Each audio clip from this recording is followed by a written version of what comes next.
সভাপতিত্ব করছেন আজকের এই মাহফিলের জনাব মোহাম্মদ লেহাজউদ্দিন কন্ট্রাক্টর সাহেব। আজকে সবার জন্য আমরা দিল থেকে দোয়া করি, আল্লাহ যেন প্রত্যেককে দ্বীনের জন্য কাবিলিয়াতের সাথে সুস্থতার সাথে কবুল আর মঞ্জুর করেন। পড়েন আমিন।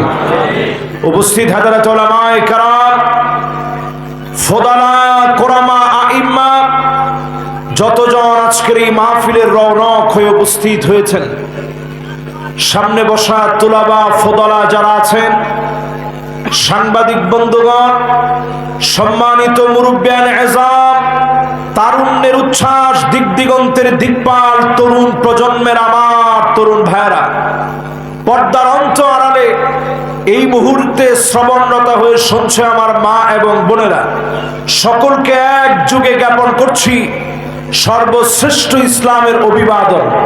এখন সালামের উত্তর না নিলে আপনারা গুনাহগার হবেন না।